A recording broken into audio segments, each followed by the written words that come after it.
real stories of rising through hardships, raw truths around life and parenting. What does the universe have in store for us? Self-care to your core. We shine best in our authenticity. Welcome to Rise and Shine with the Mama Jack. Hi, everybody, and welcome back to Rise and Shine with the Mama Jack. Today we have Shelly Bortolotto, and we are going to talk about postpartum anxiety along with many other things with that. So, Shelly, hi, how are you today? Hi, Jack. It's so lovely to talk to you again. I'm Yes, really so pleased to be able to share everything and what happened. I Um, can't we, wait to hear it. So, why don't you tell us from the beginning, before even the postpartum anxiety? Let's start from the beginning, your whole journey. so everything was going fine up until the very end of pregnancy, and I decided to have a scheduled C-section. Totally thought that was fine, and then there was this moment when you're in the hospital, and my husband at 8 a.m. in the morning is crying his eyes out because he's about to become a dad, and it's the most wonderful thing ever. And I'm terrified because they're about to cut me open. And they say to me, okay, now climb up on the table. It's like this metal, stainless steel, very sterile thing. And they're like, don't touch any of the instruments. You'll get an infection. So I don't touch any of the instruments. But it really hits me in that moment that I am choosing to have somebody cut me open. And that felt very like viscerally scary. So they give me my baby, and I'm so hyped up on drugs that I get to hold her and breastfeed her. And then I spend the next 3 days in the hospital organizing like how to breastfeed. And then we walk out of the hospital maybe 3 or 4 days later, holding our baby in our car seat for the very first time. And Derek, my husband, looks over me. He gives me a hug. He's like, "How are you doing?" And all I could say to him was, "It was so scary. I was so scared."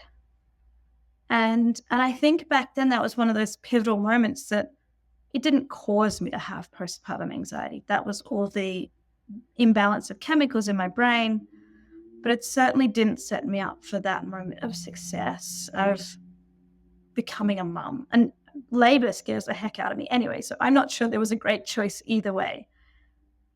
But long story short is my postpartum started the minute they took her out of me. And it never went away for a very long time. And what did that look like at the beginning? Well, at the beginning, it was just sleeping, eating, trying to do all the things. I had my mum here, and that really helped. But was when she left, and when I had to start making choices between, do I have breakfast? Do I feed my daughter? Or do I drink water?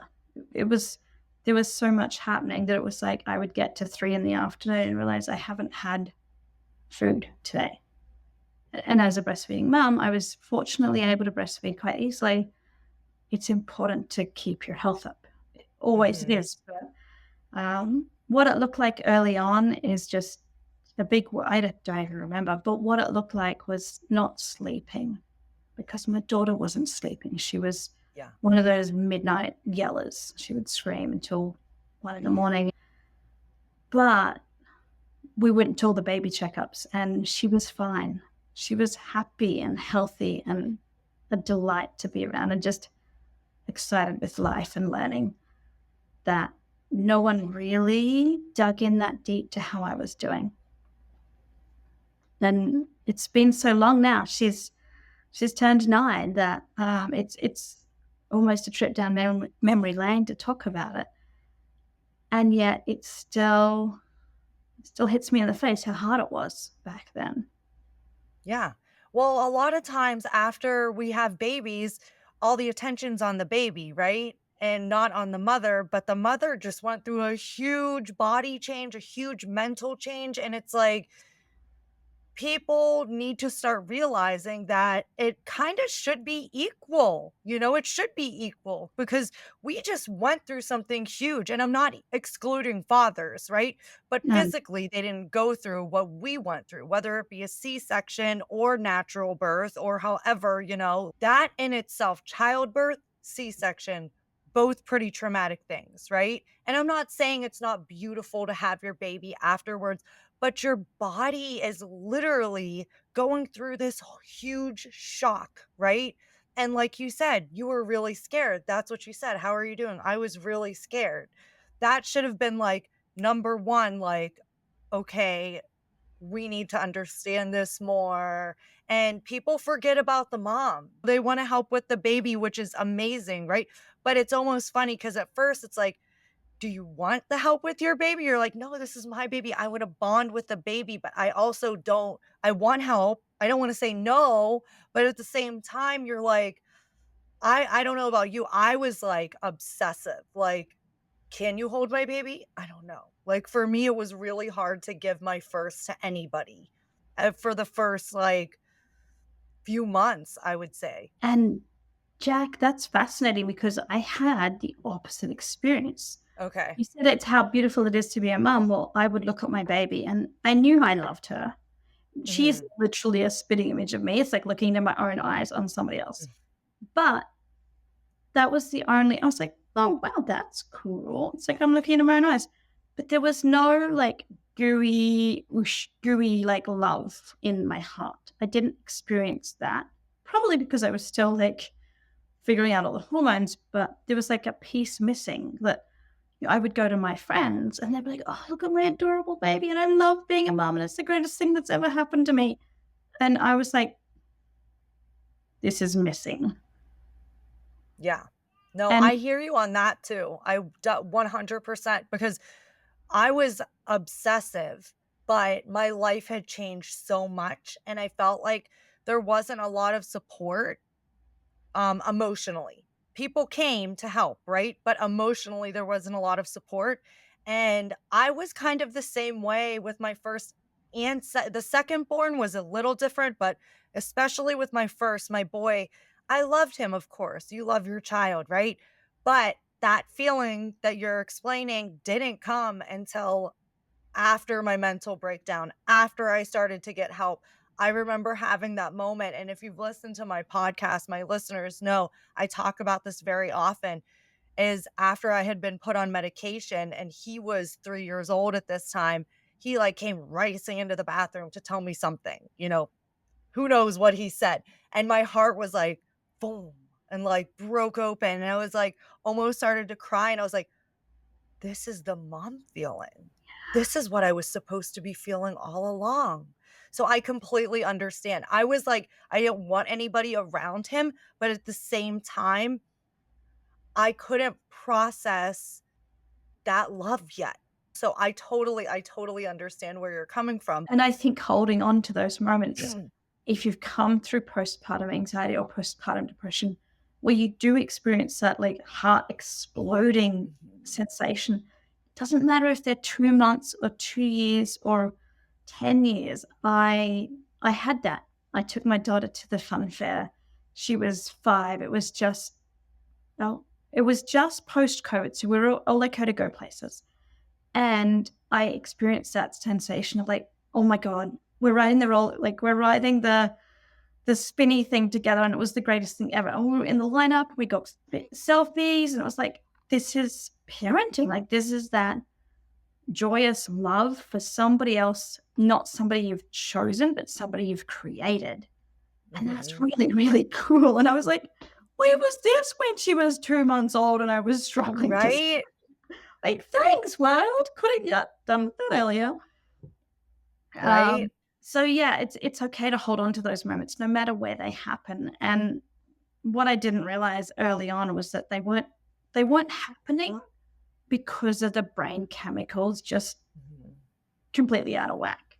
One of those brain chemicals was continual postpartum anxiety, just in this sense of like disconnection and not feeling any connectedness to my baby.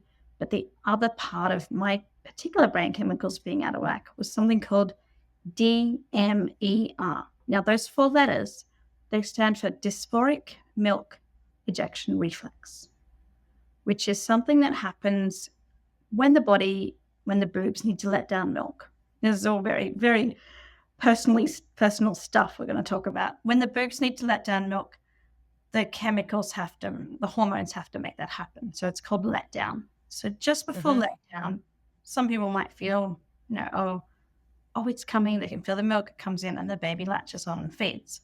But when you have dysphoric milk ejection reflex, just before letdown, the hormones go on a wild ride and you kind of feel like your soul's been sucked out of you. For some, it might be a mild homesickness. For some, it's like anger. For some, it's like a don't touch me, like want to push everything away physically. And that will happen not just once, but multiple times a feed. So when it became really obvious to my family this was happening is my husband walked in the sliding glass door at the end of his work, just at the moment where it was happening. And he saw my soul, like my face just drop. He walked in the door and the first thing he said was, "Who's died?" That was his visual. And he's very, very noticing of everything that happens in my body. So he visually looked like somebody had died. Like I'd just received word from my parents back in Australia that something had happened. So that was like, oh, wow. And I was like, no, no, this is just the baby latching. This is just how it feels. He's like, wow, that's intense. I'm like, yeah, this is intense, man. It's been happening for months. And Yeah. it was kind of right about then when we were Googling it, we're like, what is going on? Because this is not how milk should normally come in. So we Googled it. Like the one time Dr. Google actually worked. And yeah, there's a nurse in the States, Alia Macrina, who has documented this and, put the science behind it and explains that this is a thing that, women can get. It can happen even pre-pregnancy, like pre-birth or post-birth. And I'm just talking about it in detail because everyone needs to hear this just once so that when they talk to a pregnant or a breastfeeding woman and she looks like she's about to like sob just as she's latching the baby on, it's like, that's what's happening. Because the minute I found out about that, I was like, oh, this is not my brain being weird. This is a chemical imbalance. This is not Mhm. me being an unfunctional parent. And there's no great answer to getting rid of this, but the usual things like staying really hydrated, getting a lot of rest, drinking lots of water, all that really helps. But when you take that and you combine that with postpartum anxiety, it's really hard to tease apart, well, is this the breastfeeding thing or is this the anxiety thing? Because it all kind of gloms together and then you add not enough sleep on top of it. Yeah. And a lot of people blame sleep when it's really postpartum anxiety or postpartum depression. I've noticed that a lot. I mean, duh, when you're not getting sleep, like even if you didn't have a baby and you're not getting sleep, it's going to affect you emotionally. But especially after all the hormones are going through your body. And yeah, it's such a big change. And I think the kicker for me, sounds like for you too, is when the baby, maybe you're not feeding the baby anymore and you're still having this. And maybe baby's growing up and doing other things and you're like, what the heck is going on? Why is this still sticking around? Like, this should have been hormonal. I should be done with this, right? Like, and people don't realize that it can take up to 7 years for your body to get back to like baseline after having a child. 7 years. 7 Yeah. years. So I want to And grab exactly where you're at because mhm, we've jumped across about 3 years here. So mhm, let's talk about sleep. When you get your first good night's sleep after baby is born, or in that sort of 4 to 6 months, you slept through the night for one, maybe 2 nights in a row. You feel so normal and so functional that you're like, oh, it was just sleep. mhm, No, yes, sleep really, really helps. But there's a point at which you could be still sleeping for a week and you would still feel that underlying sense of unease or disturbance, or you would still be having all the thoughts like, I need to be a better mom, like I need to do more, I need to be better. And suddenly it becomes so important to have the house completely clean and take your baby to all the baby groups and have dinner ready every night, especially up in Canada. We're on mat leave for up to a year, so or more. So you're expected to suddenly be, no, you put this expectation on yourself of suddenly Mhm. being this perfect housewife because all you're doing is being at home with a baby. But when you're breastfeeding full time, it's also the equivalent of a full time job. Mhm. What you're doing at 3 in the morning. And I remember being awake at 3 in the morning and being so exhausted and so tired, and I'm just hating on myself so much that I was crying on my baby's head. Like the tears were dripping off me onto her. And that was a really kind of a moment of like, okay, this isn't how motherhood is meant to be, not for this long. And so, skip forward a little bit. We did, in fact, stop breastfeeding. We did, in fact, do that like a month or so of like your hormones. Okay, they finished breastfeeding, they start to get into their routine. And then I went back to the doctor. I was like, this is still not right. What's going on? And Jack, as you alluded to before, that's the time when I got to take the medication. Mhm. And it was like putting fuel back in the car. Like I've been running a car on empty gas for like over 18 months. It actually I feel like it's like you're trying to, but, like, it's closed and there's no hole to put it in. Then you take your medication and all of a sudden, like, you get that space. You get that extra space because these things aren't running through your head like a tornado is what I always say. It's like debris just constantly going and going. But before we go to that, I wanted to actually ask you, what were some symptoms you had? Like, can you remember something you were anxious about that might have been, or was it just like obsessive, like cleaning and trying to be perfect? Like, what were some of the symptoms you had? Did you ever have anything like irrational thoughts about your child that, like, woke you up in the middle of the night or anything like that? Just to explain a little more at the beginning. I know she's 9 now, right? So it's, like, kinda hard to remember, but also I know that even in my history of everything, even with my 5-year-old, some things, it's like it was yesterday. Like, it's still fresh in my mind because, first of all, I talk about it all the time, and secondly, like, it hits you that hard, right? Did you ever so you said crying whenever you were breastfeeding was one thing that, like, you were like, "Wow, this is not normal." Were there any other signs like that? I was fortunate in that I didn't have thoughts about my baby's health or safety, Okay. mostly because she was just so clearly doing fine. And we also Mhm. learn about the wonder weeks. So if you haven't Mhm. learned about those, or you're, we got the app, we got the book, Yep. and it's just this whole explanation that baby's head grows physically. So then their brain has grown physically, and then their brain suddenly gets all this, a sensation coming at them. So there's like, it's like watching a really big TV show on multi sounds, like being in the IMAX for the very first time. And the brain goes, whoa. And during that time, baby can get more cranky and irritable and sleep less. And then suddenly they're like, oh, yeah, okay, I can watch the movie now. This makes sense. Mhm. And baby's like, oh, okay, life is good. I'm excited. I'm happy. I want to learn again. And then, 3 weeks goes by or 6 weeks goes by, and then brain grows again. You repeat the process. We still see that happening now. We call it like a wonder week, and then like she's just about to do a wonder week. So a wonder week is when they like wake up happy. We saw that she woke up and like said new words and said new sounds, Mhm. and just learning that that cycle really is just a cycle. And they've put the timing behind it, so you can be like, okay, baby was born on this day, 3 weeks, 6 weeks, 8 weeks, that sort of thing. Was really helpful for my brain to not be like, oh my god, she's going to be this way forever, or I'm always going to not sleep. He was like, okay, this is going to be a sleeping week. Now I don't mean Mhm. like through the night even, but like I'm going to drop a feed because she's done a progression. Yeah. Huge. When you Mhm. drop that 5 a.m. feed and you get to sleep from 3 till 7, it's the greatest thing in the world. Oh, yeah. When you go to, like, 1 a night, you feel like after that 4 hours, it's like, "Do I stay up?" And you're like, "No, go back to bed." Yeah. And Like, for "You're her, crazy, go back to bed. No." but for her, we had a real transition around the age of, I was like 12 to 14 weeks, where like her body was able to digest better.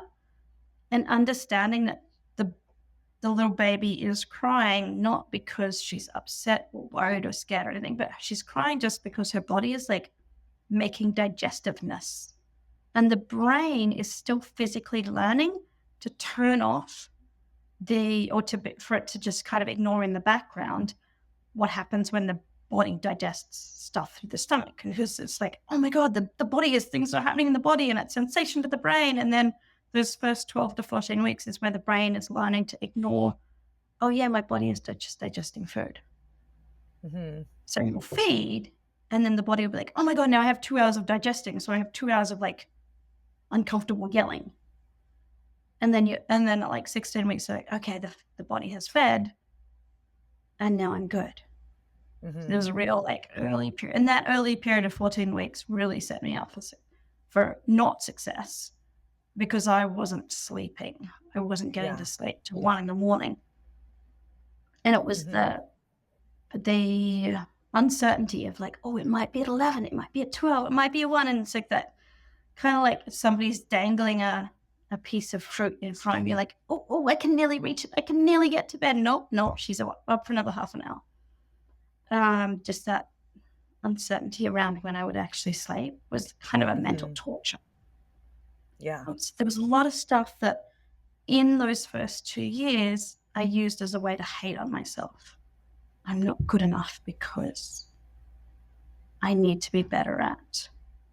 I should have done. This is where the shoulds kicked in. So the shoulds kicked in really, really hard. And then I took the medication. And then I started to be like, oh, this is what normal people feel like. 15 Yeah. minutes in the morning of having a shower and not like hating on yourself, not having that like Yeah. whirlwind of debris going and like bruising your Intrusive inside. thought. Yeah. And it Intrusive wasn't even, thoughts. Intrusive thoughts. they weren't, I never really talked about intrusive thoughts back then because they weren't intrusive thoughts about hurting anybody or doing anything like that. It was just like Mhm. intrusive thoughts about how, I should have packed lunch the night before. I Yeah. should have cleaned the kitchen. I should have done this. Oh, I didn't feed the cats. I should have fed the cats already. It's like they've been hungry for like an hour. Like the Yeah. intrusive thoughts were all about all the things I should have done Yeah. and how I Mhm. wasn't good enough because I hadn't done those things. When Yeah. really I'd kept a personal life. Yeah. Yeah. Yeah. You did. Yeah. That's a lot. Like, oh my God, it's a lot. And I still have the moments now with my kids where I look at them and I look at my husband and I'm like, we have 2 kids and we like kept them alive.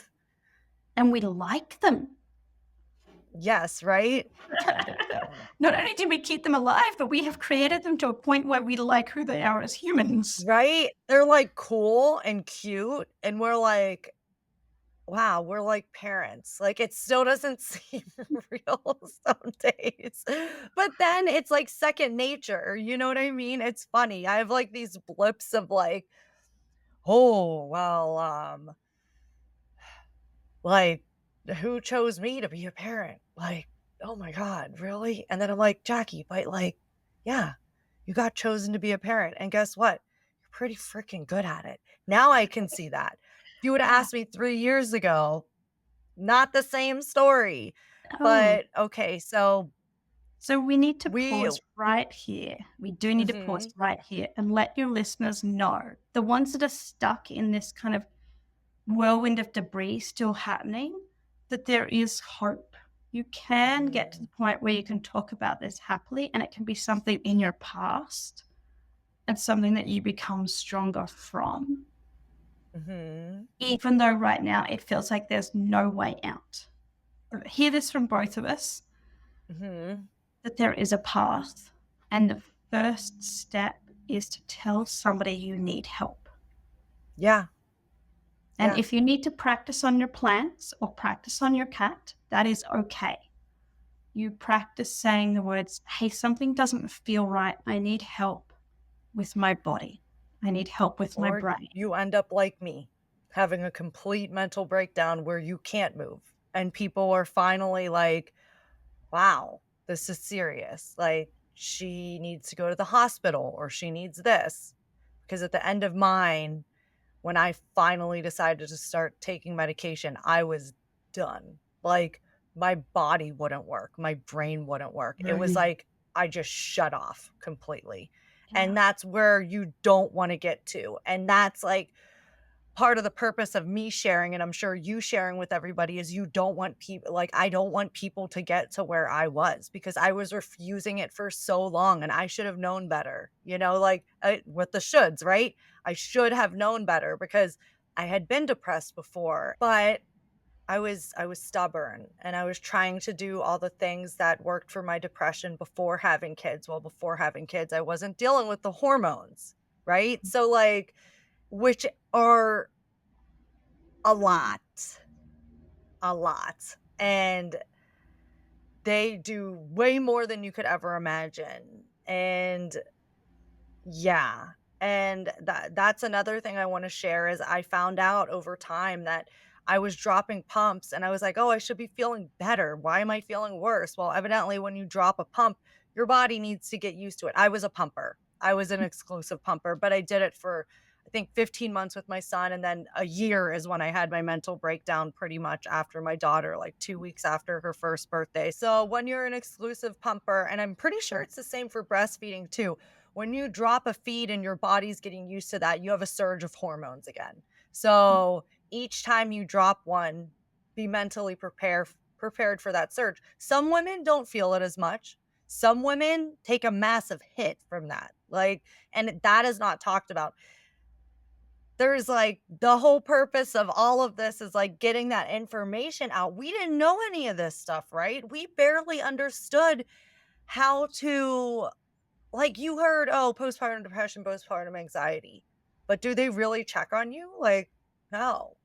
So They check on the baby. you asked me what were those key moments of like Yeah. realizing that something was wrong. And I was having counseling, a lot of counseling. I went to baby support groups. There Mhm. was a lot. I was getting quite a lot of support. But even then, like my husband just looked at me. He's like watching me like try to do the dishes and feed the baby and do the laundry. He was like, just sit down and take a break. And I sat down and I looked at him but I can't stop because then it all comes crashing in. Right? The only way to push away the shoulds, I should be doing all this stuff, is to just keep doing the stuff. Mhm. That was one of them. Being having to say to my husband, like, I can't because it will come crashing down. Like my world will stop. And the Yeah. other was, having a conversation with my mother-in-law who was very supportive. But in my head, I was only focusing on these perceived things that she'd done that wasn't helping. And I had some sort of conversation where I had implied that, it wasn't what she was doing. I thought was kind of like, I thought she was the bad girl. Like I thought she was the baddie and trying to, not help me. And then I had made her cry. And I had said to my husband, I made your mum cry today. And it was blank. I wasn't feeling guilty about that. And my natural under, my natural person is if I have made somebody cry, I'm going to feel incredibly guilty about that. Mhm. And I looked back at that. I'm like, I was not who I would have been. Yeah. I was a different person in that moment when I had that cry. He was like, yeah, I made your mum cry. And Derek was like, he was so he was upset for his mum. He was completely not understanding why I wasn't super upset about that. And I was like, okay, this is a thing. Like something in my brain is not registering the feelings that I would normally have.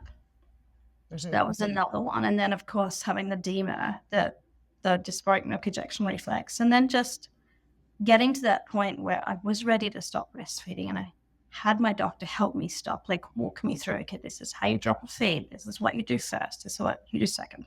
So I dropped them in the order that my doctor told me. And then I talked to my counselor and she was like, okay, give it a month. When I talked to her again and she's like, okay, now you get to go back to your doctor and just say something doesn't feel right. And the beauty part of it is very early on, I had given them permission. They both live in the same town to talk to each other. Yeah. They were medically allowed to talk about my medical stuff between the two of them. And they had had the conversation already. So she said, go back to your doctor. Meanwhile, she called my doctor. She's like, here's what's happening. I'm pretty sure I know what's happening here. So my doctor gave me the test. I think I told you about this when we had our little chat earlier, is the test is like, how many times do you think about X? How much are you Mhm. sleeping? What sort of thoughts do you have? Like, how much do you do all the things? And the test is like the diagnostic instrument for postpartum anxiety, which no one had given me until I was close to 18 months. Yeah. And that was a real turning point. So I got the score. I'm like, okay, I scored 14. What's a good score? I've got no idea what I'm doing. I'm like thinking it's this Clio Cosmo quiz where you want to be kind of in the middle. And doctor just deadpans me. She looks at me and she's like, Shelly, a good score is 0. You could see the light bulb going in my head. I'm like, oh. So I'm way up there. I'm way up on the scale of things aren't working right in my brain. Okay. And then pretty much her next words were, so let's talk about medication to fix that. And I'm like, yes, let's do that. So it was a very, very quick transition from, okay, there's medically a brain chemical that is missing. And I had understood that because I'd been depressed for a year or so pre baby, like way back in the day. I'm like, okay, the medication at that point didn't work very well, but we knew what not to try. So she got me on the right stuff first time around. Mhm. And like I said, 3 weeks later, I woke up and I had like 15 minutes of a normal shower without the whirlwind of thoughts, without hating on myself. And I got out and I'm like, okay, now I need to pack a lunch. I'm like, well, that was easy to have a shower. And then I was like, well, it's working. The medication is working. Yeah. And that was so, so relieving. And I want to again share with all the people listening is that there are moments of hope through this whole journey. And Jack, you've got the same moments of hope, right? In different moments where you're like, okay, I'm getting better. Or, oh, Mhm. people are listening to me. People are helping me. Yeah. Yeah. It took me a long time and 2 kids and being very stubborn and trying everything under the sun except for medication. And the first time I was on medication, it just turned me into a zombie. Mm, That's why I went off of it. And then I was fine. But again, I didn't have kids. I was working out all the time. I was making really good money with my husband, like just got married. So it's like you can't compare the two. Like you really can't compare the two, especially when, like I said, you throw in the hormones. So it's like after having the medication, your mind is so free of all of this all of just the tornado of, you know, trash and whatever the heck going through your brain, and you don't realize it until after it hits. And for me, I mean, I had postpartum depression, postpartum anxiety, trauma, PTSD, PMDD. That's what I was diagnosed with at the time, plus the normal depression, anxiety disorders, you know what I mean? So it's like I was like, and then there's this whole thing, which I don't know if you've gone through this, and somebody just mentioned it to me in a mom's group I was in, and they're like, "What about postpartum depression after you go through postpartum? Or what about post-traumatic stress disorder after you go through postpartum anxiety or postpartum depression? Because you feel like you lost all of that time with your child." And I was like, "Whoa. Yeah, yes. probably should start paying attention to that one as well." Like, I don't mean to laugh, but it's like after you've had all these diagnoses and then you like work on yourself and you're teaching other people, like it's not a joke. When you're feeling these feelings, like it's the end of the world. Like I didn't want to live anymore. I got that bad. I was literally like, these kids are better off without this. Like their dad will find a good woman that won't be anxious, that won't be broken all the time, that won't be this way. Mine got that bad. So it was like, then I'm put on this medication, and then I actually went through a spiritual awakening like right after. Like literally, I'm not joking. days after. It was almost like that's what ended up saving me because it forced me to it didn't force me, but it made doing the work behind all of that stuff a lot easier. And with the medication slowing down all of those thoughts and actually like letting me break them down, it was so much easier. And I know people try to run from medication, but you don't have to look at it as like a forever thing. It's a Yeah. tool. It's a tool that helps you, and you can be on it forever if you need to. You can be on it forever. I guarantee you there'll be a time or two you try to quit, and then you're like, "Okay, let's go back." You know, a lot of people do that because you end up feeling better, so you're like, "I don't need it anymore. I'm fine." And then you realize, "No, it was just working. It was working." Like, Mm. that's what was happening, and then you go back and then, whatever happens, but yeah, it's truly a tool to help you heal in other places. And I don't know about you, but for me, it wasn't just about getting out of that stuff. It's like, how do I heal all of these things in my life now? Like, how do I go about doing normal everyday things now? Because my life was completely changed. I went from being one person to another. And it's been an interesting ride for me, but oh my god, yes, the medication just slowing me down. Because at first, I didn't even know how to be human anymore, and then it was like baby step, baby step, baby step, and luckily, I had my mother here after the mental breakdown. She had gone through one herself, which is part of the reason for mine, which I talk about, but she helped a lot because she had been through it, and she knew, like, what I needed, honestly. Yeah. And I think it's really helpful to think about it in two phases. So there's this initial phase of maybe it's medication for the very first time and getting to the point of functioning as a human and functioning as a mum. Now, this doesn't mean you're Mhm. an amazing mum or you're going to be the mum that you pictured you'd be. You're functioning. And for me, when I started on the medication, it gave me an opportunity to start conversations because I had both at the same time. I had a diagnosis and I had a medication and I had a doctor's note. And the doctor's Mhm. note pretty much said, do a little less.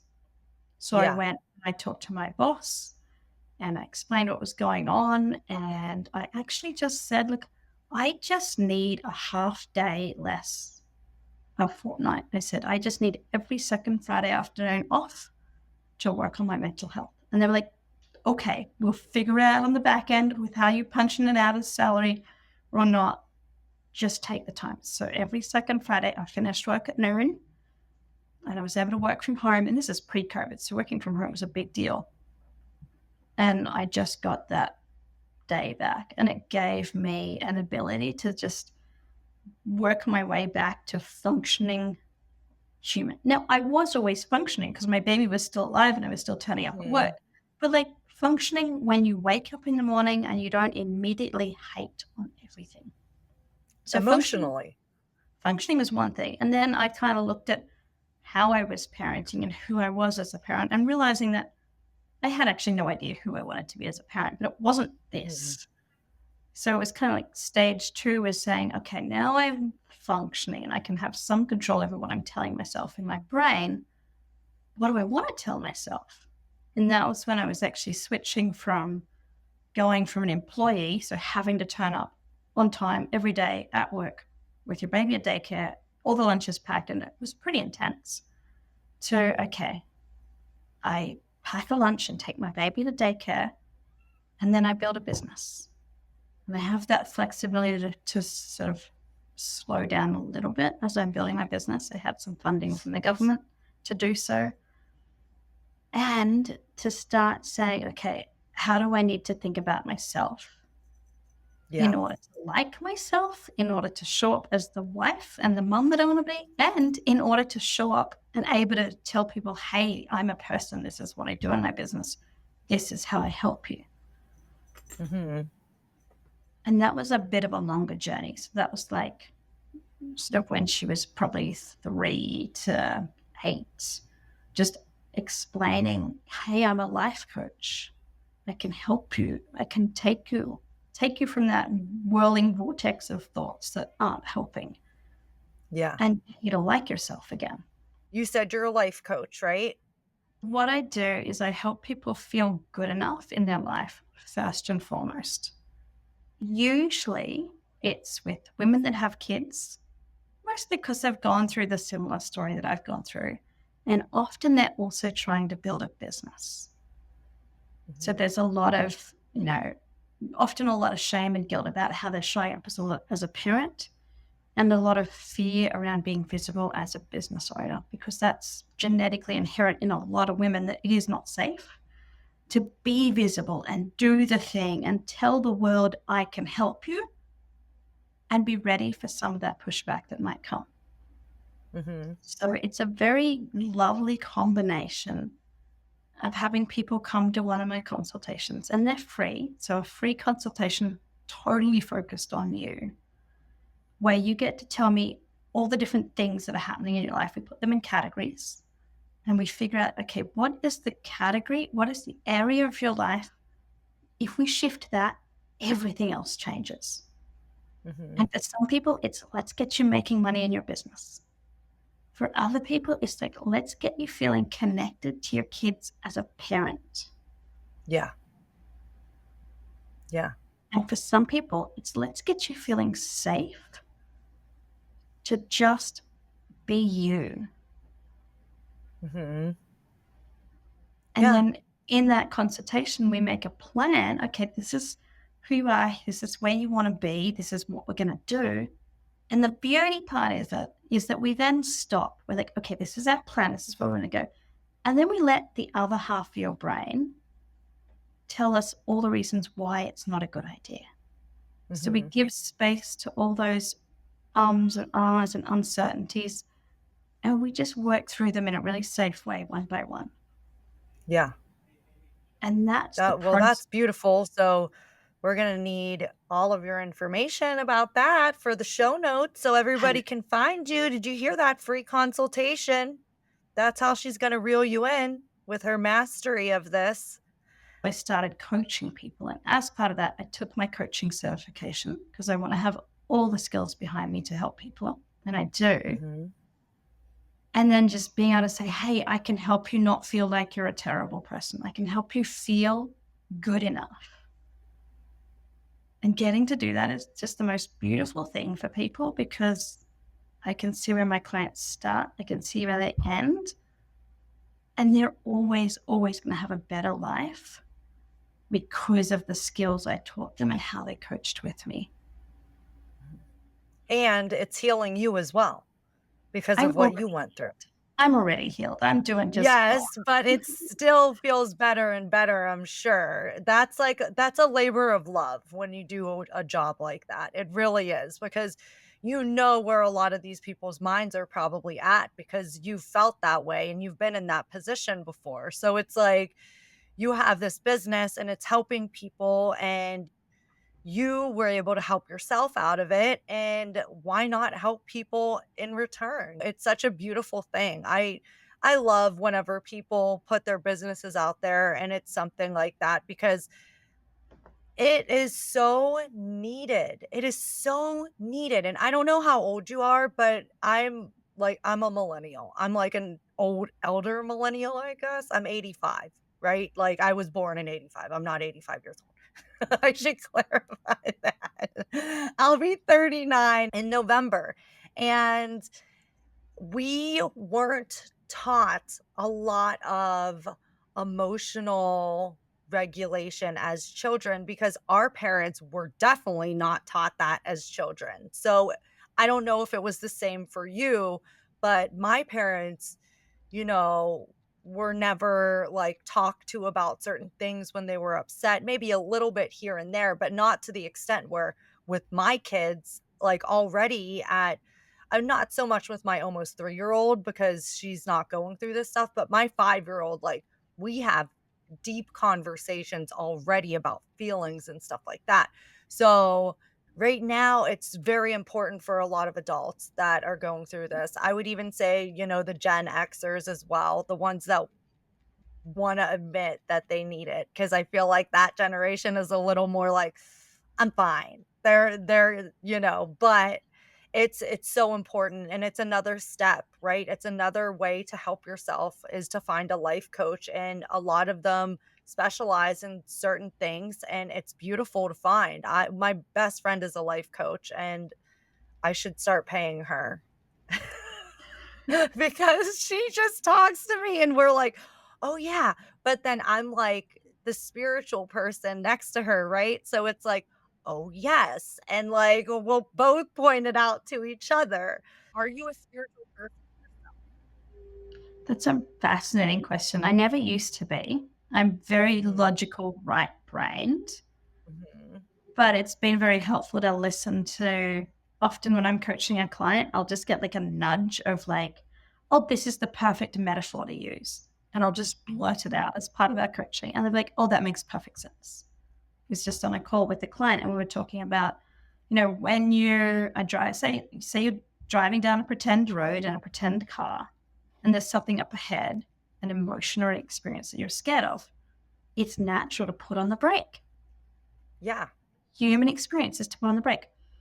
But that doesn't mean you've stuck or you've stopped moving. You've just slowed down a little because yeah, you're coming up to something scary.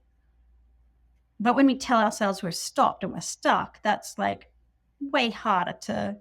And that's where the brain goes. The brain always goes to the worst thing. Oh, we touch the brake. Oh, now we're stuck. We're stopped. We're a terrible person because we stopped. mhm, All that's happened is you've just nudged the brake a little because you're not sure about what's up ahead. mhm. So the spirituality for me tends to come out in the skill in which I coach because I use it specifically for coaching people one on one, Mhm. exactly with what's going to connect into their brain.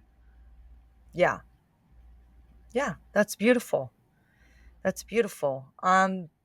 Well, did you wanna share anything else? Are we forgetting something in your lovely box of advice and wisdom here?